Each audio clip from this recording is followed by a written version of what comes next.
ازيك يا دكتورة منى؟ ازيك يا بروفيسور جورج؟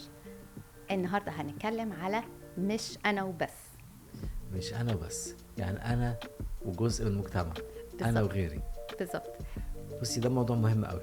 ده موضوع مهم. احنا المرات اللي فاتت اتكلمنا ازاي ازود وعي بنفسي، وعي بافكاري، وعي بمشاعري، وعي بتجاربي، وعي بخبراتي، وعي برغباتي.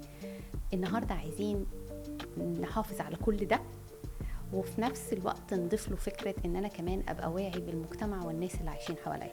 بصي، الموضوع ده عجبني قوي لان كتير من الاهالي بيحكوا لي ان اولادهم حلوين لما اهاليهم حلوين معاهم، لكن لو بابا تعبان الطفل مش قادر يقدر ان بابا تعبان. مش قادر يفهم. لو الظروف ما تسمحش ان احنا نجيب الهدية دي مش قادر يقدر كده. لو اخوه عنده امتحان وهو عايز يلعب، هو لسه عايز يلعب. طيب. بيخافوا ان الطفل يبدأ يبقى اناني ومركز على نفسه زيادة عن اللزوم. ودي نقطة مهمة جدا، فعشان كده أنا عايزاك تبدأ تقول لنا حدوتة أو قصة فريد. النهاردة حكايتنا عن فريد، وهو كان شايف نفسه فريد، شايف ان هو اهم حاجة في الدنيا كلها. بس بابا وماما لاحظوا حاجات، ان فريد بيحط نفسه قبل اي حد تاني، وساعات يمكن مش بيلاحظ ان في ناس تانية. يعني وهم في مطعم أوكي. وفريد عنده البيتزا بتاعته قدامه، يلاحظ ان فاضل قطعة واحدة من البيتزا، يمد ايده بسرعة وياخدها لحسن حد تاني ياخدها، أوكي. رغم ان هو ممكن ما ياكلهاش. ما يشاركش لعبه مع حد. في الفصل طلبة بيحبوه، بس بيشتكوا ان فريد عايز يجاوب كل الاسئلة، أوكي. عايز يقعد قدام، عايز ياخد كل الانتباه، دايما يبقى عليه الدور. دايما هو اللي عليه الدور، دايما انا. لغاية كده بابا وماما اعتبروا ان ده حاجة طبيعية، لان معظم الاطفال في السن ده بيبقوا ايجو سنتريك، مركز قوي على نفسه، وشوية بشوية بيطلعوا منها. فبابا وماما كانوا بس بيلاحظوا، لكن حصل حاجة خلتهم يبقوا قلقانين قوي. فريد راجع من المدرسة، دخل اوضته اللي بيشاركها مع اخوه، واخد كل لعب اخوه، نزلها مع الرف وحطها على الارض، وحط لعبه هو. وبيحب الكورة، بيحب الفريق بتاعه. أوكي. جايب صور جديدة، نزل كل صور اخوه على الحيطة وحط صوره هو. أوكي. بابا وماما اتخضوا اكتر لما سألوه انت ليه عملت كده؟ قال لهم عشان انا عايز احط صوري، عشان انا عايز احط لعبي، ده المكان اللي انا شايفه صح.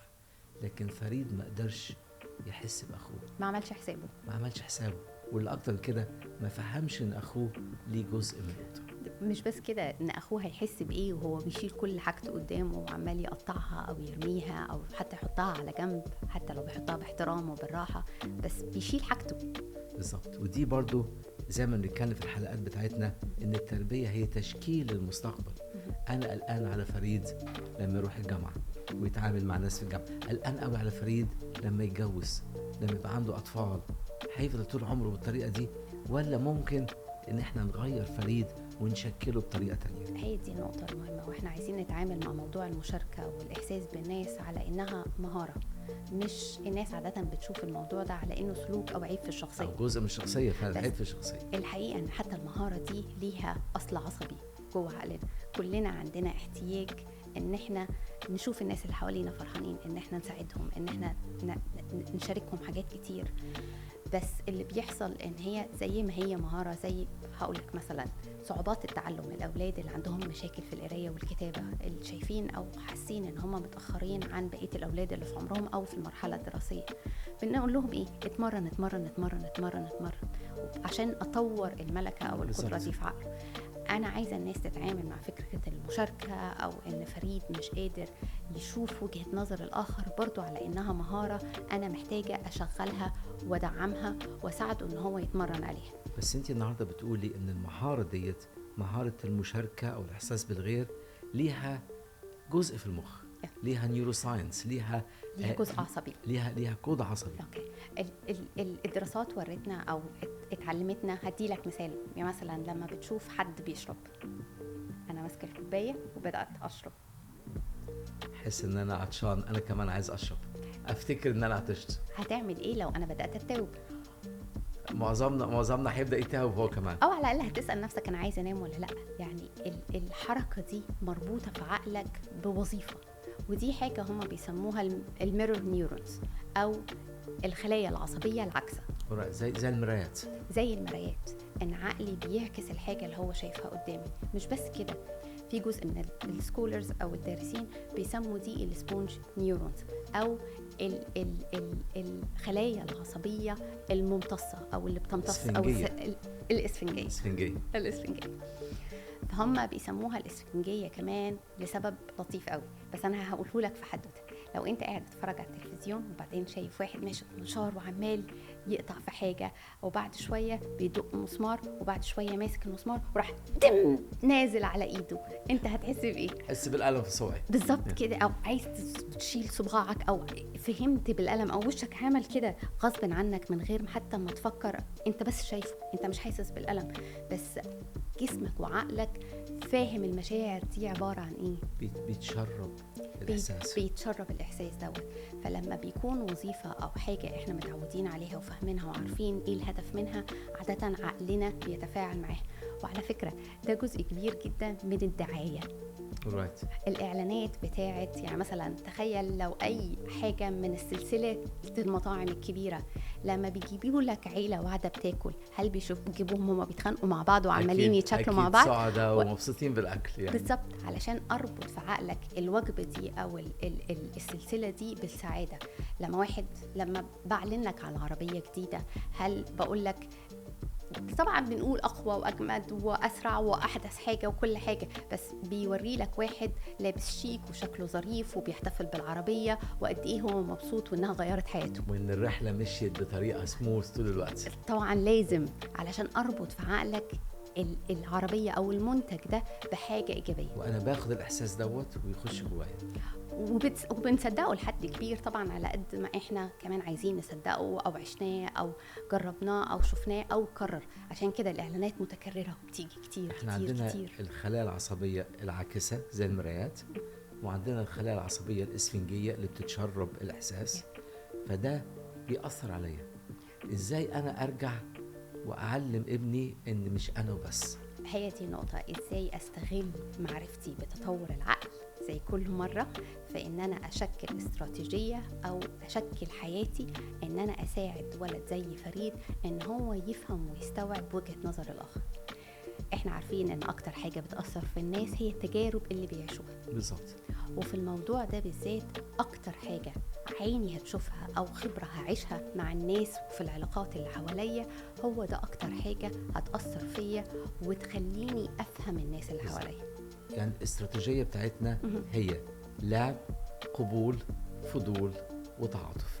احنا عايزين دورنا كأهل نفهم أهمية اللعب والوقت اللي بنقضيه مع أولادنا ودور كل واحد في حياتنا. يعني المدرسة لما بتكون لطيفة وبتتعامل معايا بطريقة سلسة وبتعمل الوظائف دي كلها في شغلها، الأولاد بيحبوها أكتر وبينتموا ليها أكتر وبيتعاطفوا معاها أكتر وبيبقوا متحمسين أكتر وهم بيحضروا الكلاس بتاعها أو حتى بيذاكروا المادة بتاعتها.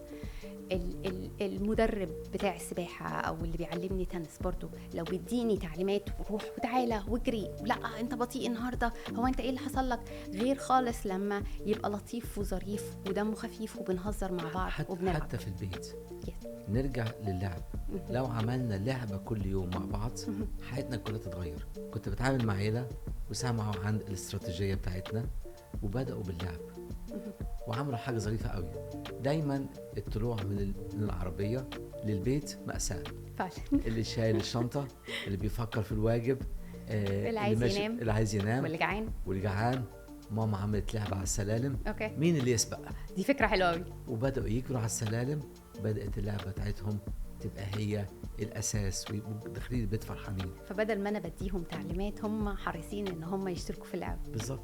من الحاجات اللي أنا فاكرها من وأنا طفل، كنا في عيلتنا وإحنا صغيرين نلعب لعبة بتاعت زمان كان اسمها عروستي. من أجمل الأوقات اللي قعدنا فيها مع بعض. أنت في الهدف كمان من اللعب مش إن أنا أحل المشاكل أو إن أنا أبعد عن فكرة إن إحنا بدل ما بنتخانق على السلم إحنا بنلعب. الهدف إن أنا بزود الخبرات الإيجابية اللي أطفالي بيعيشوها مع الناس اللي حواليهم. ومن الألعاب الجميلة تخليني أحس بغيري أو بفكر بطريقة غيري، إن كنا إحنا وصغيرين نعمل حكاية مع بعض، كل واحد يقول جزء من حكاية مش متفق عليها والشخص التاني يكملها والتالت يكملها والرابع يكملها، يعني كل واحد يضيف جملة علشان نبني حكاية. فاللعب في العيلة حاجة مهمة قوي. بص، وفي افكار كتيره جدا زي فكره البورد جيمز اللي منها السلم والتعبان والمونوبولي وبنك الحظ. بنك الحظ دي جميله جدا، وهتلاقي كلنا عندنا ذكريات حوالين الالعاب ديت، والشطرنج. مهارات كتيره وفي نفس الوقت بنقضي وقت لطيف. بس دي بيسموها playful parenting أو التربية عن طريق اللعب والمرح. ودي استراتيجية مهمة قوي وفكرة حلوة وسهلة. والغريب جدا احنا ككبار لما نلعب مع أطفالنا احنا هنحس بيهم، والعلاقات بيتنا هتتحسن والحواجز بينا هتروح. فدي أول نقطة، اللعب. تاني نقطة القبول. ازاي أنمي في ابني قبول الآخر على الاختلافات.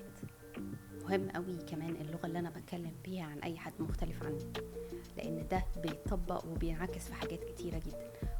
وواحد من المشاكل اللي احنا بنسمعها كل يوم ومنتشرة جدا على اختلاف الأعمار هي فكرة التنمر.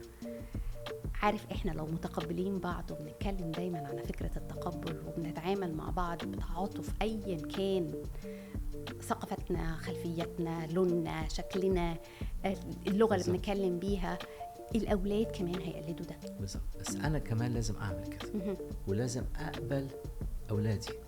ابني مش لازم يكون أشطر واحد في الفصل، أحسن واحد في لعب الكورة. ابني كويس مهما حصل. ابني كويس مهما حصل، ولازم أنا أقبل ابني، أقبل الصح، أقبل وهو زعلان وهو فرحان وهو خايف. فهو كمان يبدأ يتقبل كل المشاعر وكل الأفكار وكل الذكريات، كل حاجة بتحصل في عقله. بالظبط. فكرة حلوة. النقطة الثالثة الكيوريوزيتي أو الفضول. ودي حلو قوي إن أنا أبدأ أفكر مع ابني من فكرة وجهة نظر الناس التانية. من الحكاية اللي أنا فاكرها، ابن ماشي وهو أبوه وقدامهم ست عجوزة ماشية بالراحة وبتحاول تبص حواليها تشوف هي هتجيب إيه. الطفل بدأ يبقى متنرفز ومستعجل. وبعدين باباه لما روحوا قعد معاه وقال له فاكر الست العجوزة اللي كانت ماشية قدامنا؟ قال له دي كانت منرفزاني قوي، ماشية بالراحة خالص. تفتكر ليه كانت ماشية بالراحة؟ فبدأ يفكر، قال له يمكن ظهرها كان وجعها، يمكن الحمل تقيل عليها، يمكن عضلاتها بقت ضعيفة، أو يمكن مش شايفة الحاجة اللي حواليها فمحتاجة ده. حواليها. المهم عندي إن الأب بدأ يساعد ابنه يبقى عنده فضول يفكر من وجهة نظر الآخر. فاتكلمنا على اللعب والتعاطف والفضول. دكتورة منى، عايزة تكلمينا على الامباثي، التعاطف. عندك حكاية على التعاطف؟ أوكي، نحكيها في حكاية. سامح وشادي كرام بيروحوا تمرين الكورة مع بعض، بابا بيوديهم مع بعض وبيرجعهم مع بعض. وفي اليوم دوت كان الفريقين هيلعبوا مع بعض، فريق سامح وفريق شادي، لأن هما بيلعبوا ضد بعض. بالظبط. دي مشكلة كبيرة، لأن حد فيهم هيكسب وحد هيخسر. ففريق سامح كسب، وسامح وهو مروح مع بابا كان مبسوط وسعيد وانت عارف قد ايه الواحد يبقى عنده طاقة وهيصة وحقه. هو كمان محتاج يحتفل بالإنجاز العظيم اللي هو عمله. ده كان ماتش مهم قوي. لكن للأسف أكيد شادي مش بيشاركوا نفس المشاعر. شادي كان عامل زي، فاكر لما احنا اتكلمنا عن المشاعر وشادي تفتكر هيبقى شكله عامل ازاي؟ راسه مطية، كتفه منحني، ماشي بالراحة جدا، بيجرجر في شنطته بدل ما هو شايلها على ظهره، مش عايز يتكلم، شكله بائس خالص، مش عايز يتكلم. سامح عمال انا عملت وشفت لما شاط الكوره ديت، ولما علي قال لي خد وانا قلت له لا انا هعملها بالطريقه ديت، وعمال يحكي ويعيد، في حين ان شادي مش عايز يسمع وبائس جدا ومش عايز حد يكلمه ومش عايز يرد على حد. ساعتها تفتكر لو انا عايزه اعلم ابني التعاطف؟ بس دي حكايه حقيقي مشيقه، بس فيها ديلما، فيها مشكله. بابا دلوقتي عنده جزئين، عايز يشجع سامح ويحس بمشاعره ويبقى فخور بيه، وفي نفس الوقت عايز يعلمه ازاي يحس بالاخر. بابا هيعمل ايه؟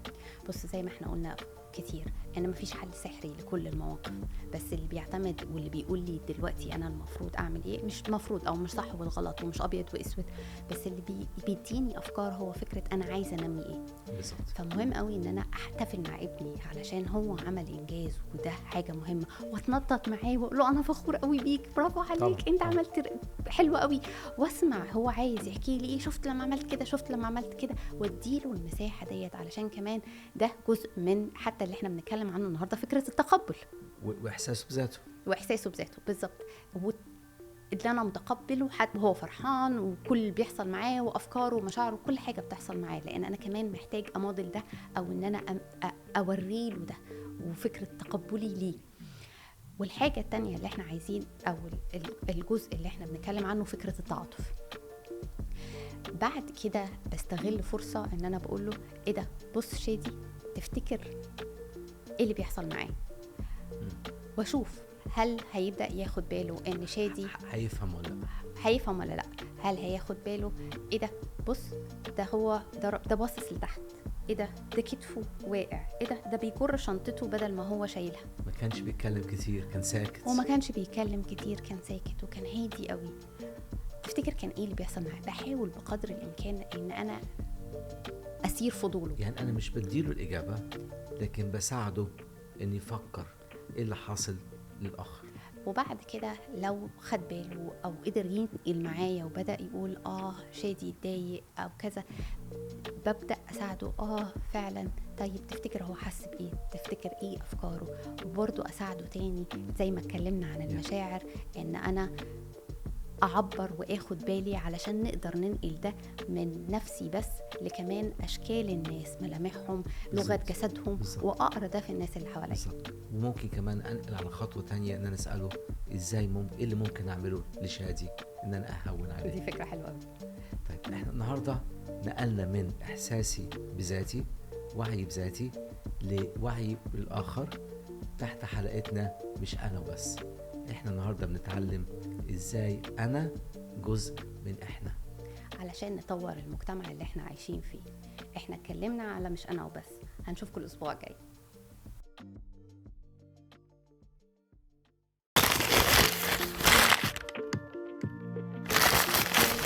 حلقتنا مش انا وبس، عايزين نتعلم ونعلم اولادنا وبناتنا اهمية المشاركة ومراعاة الاخرين، ودي وظيفة بيقوم بيها جزء من العقل اسمه mirroring neurons، أو زي ما سميناها باللغة العربية الخلايا العصبية العكسة.